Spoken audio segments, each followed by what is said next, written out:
I am Adam Smith, often hailed as the father of modern economics.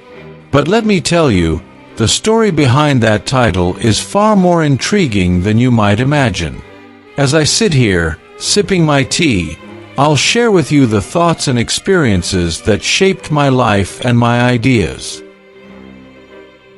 Born in 1723 in Kirkcaldy, Scotland, I was raised by my mother, Margaret Douglas, after my father passed away before I was born. This early loss taught me the value of resilience and the importance of education. At the University of Glasgow, I was deeply influenced by Francis Hutcheson, whose teachings on moral philosophy and liberty would later shape my own writings.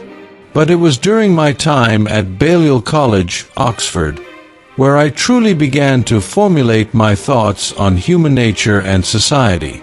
The university was in a state of decline, but I made the most of my time, devouring books and forming my own opinions. This self-directed education would serve me well in the years to come. Upon returning to Scotland, I began delivering public lectures in Edinburgh, which eventually led to my appointment as Professor of Logic at the University of Glasgow.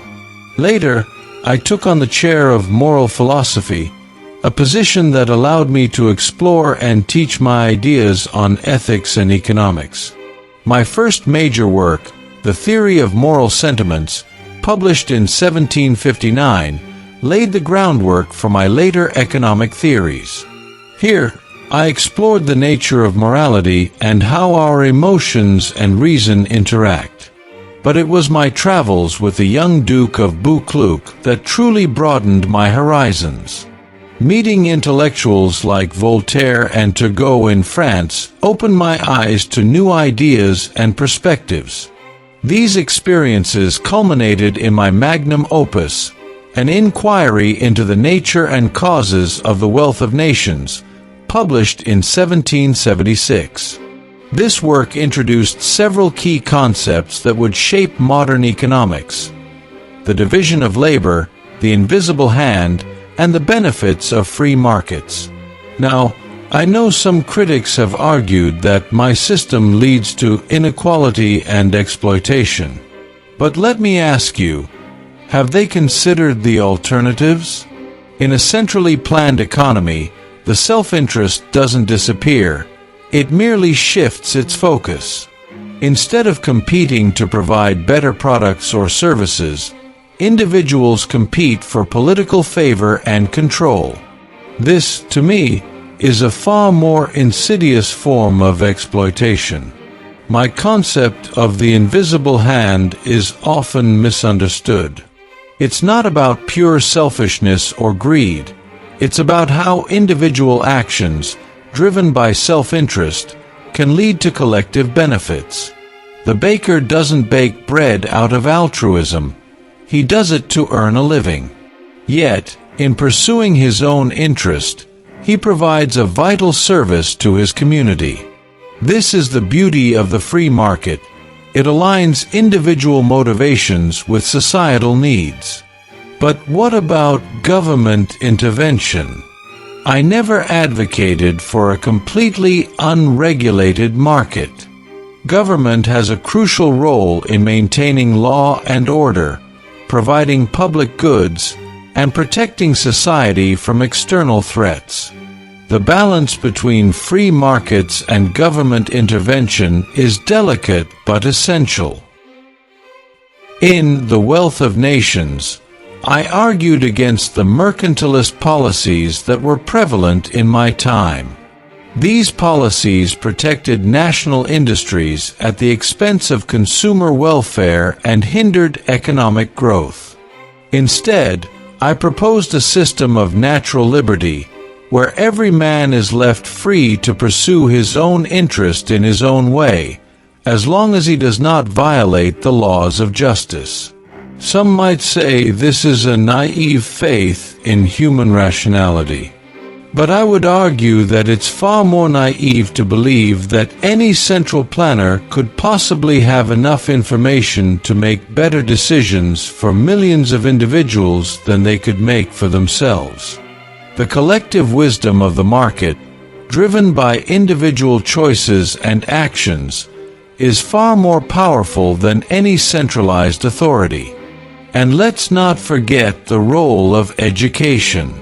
An educated populace is crucial not only for economic prosperity but also for social stability. I advocated for public education, understanding that it would help mitigate the negative effects of the division of labor and ensure that workers were not reduced to mere automatons. In the end, my work was not about creating a perfect system, but about understanding how imperfect humans can create a prosperous and just society. It's a goal that requires constant vigilance, adaptation, and moral sentiment. As I look back on my life's work, I see both the triumphs and the failures of my ideas. I see nations that have prospered beyond anything I could have imagined, lifted out of poverty by the engine of free enterprise. But I also see inequality, exploitation, and the corrosive effects of crony capitalism, a perversion of the free market I envisioned. To those who would use my name to justify unfettered greed or exploitation, I say, you have misunderstood me. And to those who would discard my ideas entirely in favor of centralized control, I say, you risk throwing out the baby with the bathwater. The challenge, as I see it, is not to abandon the principles of free markets and individual liberty, but to refine and improve them. Strive for a system that enhances both freedom and dignity, and you will have understood the true spirit of my work. Remember, the journey to understanding the complexities of human society and economics is never-ending. What new insights will you uncover? What fundamental truths about human nature and social organization remain to be discovered? The answers to these questions may well shape the future of humanity for centuries to come. So, as I finish my tea and reflect on my life's journey, I am reminded that the wealth of nations is not measured merely in gold or goods, but in the freedom and dignity of its people. Let us strive to create a world where individual liberty and collective prosperity are not mutually exclusive but complementary aspects of a thriving society.